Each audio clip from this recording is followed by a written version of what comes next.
this trip or we're gonna do it on Zoom, but I've given some homework to do with, basically you'll get a log into a vault if you're using someone like me, and I can refer you guys out to lawyers that do what I do and how I do it in your state. Okay, so this isn't me trying to make a bunch of money off That was a question I was gonna ask you. But he's working on, Localities. yeah, but he's also working on, I'm finding out whether, one thing that we can do, not a lot of people do, is you can put a trust protector.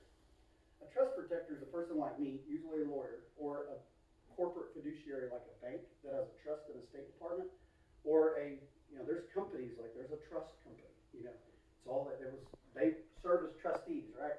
A trust protector can make sure that the people who you decide, your trustees are doing the right thing.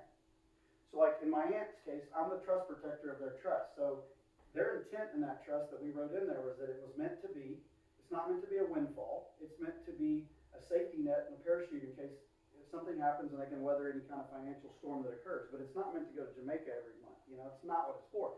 So I'm a trust protector. We're giving the kids, they're going to be trustees of their own trusts. I'm there to make sure they do what they're supposed to be doing with it, because I can fire them. I actually have the power in that trust to go in there and fire them as a trustee, and I can take it over, or I can hire a bank to do it, to make sure that money is not squandered.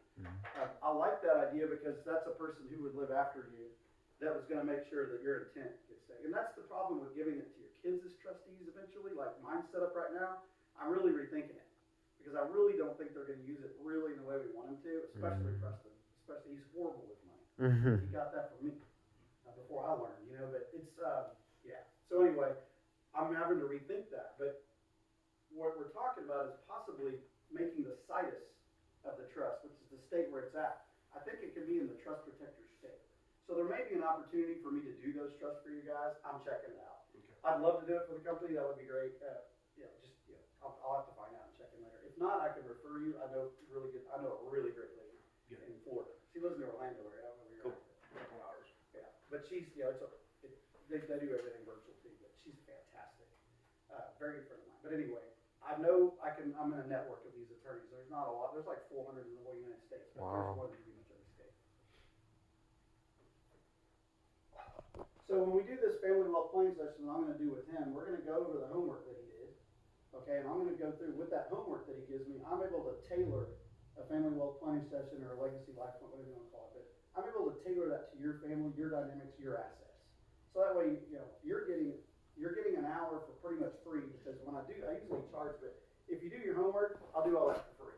That's just part of what I do, community give back, right? That's what I do for you guys. So I just do it. And I can do that whether I build a trust for you or not. I can still educate you. But when I do that, I go through it with your dynamics so I can make sure that you understand how it works with you. I give you all the options that are out there so that you can decide what's important to you. Some people don't want to create trust for their kids. Some people don't even want to leave anything to their kids. They're like, I'm going to have to make it myself. That ain't good shit. I get it. Some people leave their stuff to charity. I don't know. Most of the people I work with, they do give it to their children, because that's kind of why they're doing it. But when I go through the dynamics, I don't have to waste time on talking about things that don't matter, like blended families. If you don't have one, we don't talk about it. So we do that, and then usually the second hour is usually meant to design. We go ahead and jump right into designing your trust. And usually it takes about 3 weeks for it to be drafted. You'll confirm all the information there. There'll be a signing session. That can be done virtually as well. It just gets mailed to you. You'll have your own notary and your own witnesses there if it's done virtually.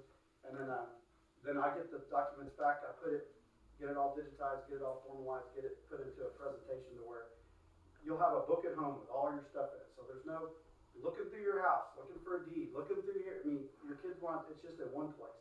All your life insurance policies will be in there. Anything that your family, your digital assets. How many of you would have your parents would have a total nightmare getting hold of your digital assets? Crypto, good Lord, it'll get lost. A lot of stuff is going to go away. Your banking accounts and all that, you have passwords and usernames. There's ways to safeguard that stuff to release them to them after they pass. People like I can do that. I can hold them in the vault and then just release that to your family and your desk so they can go get your stuff, right? Find all your stuff. So usually our cost on ranges, they go anywhere from $2,000, which is just like a will plan, which I wouldn't suggest. They go all the way up to $8,000. I've never written one that cost $8,000. That's really for people that have super high wealth and they don't want to go fund the trust themselves, so they pay me to go do it, right? Funding the trust is when you throw everything into the wagon. And it takes time if you have a lot of stuff, right? If you just have one life insurance policy, one IRA, a bank account, and a house, it's gonna take you an hour. You have to fund your own trust, but some people wanna pay for that. But my average is around 5,000, that's usually what they cost for everything from start to finish. Remember, the probate cost is minimum $5,000 for me, but usually works out to be 10. So if you have a will, like if you do the will plan, that's why I don't recommend it. That's a $2,000 plan, but you still have to go pay an attorney $5,000 or $10,000 later to probate your will. Well, you could just pay $5,000 when you're done. And your children or your family will never have to go to court.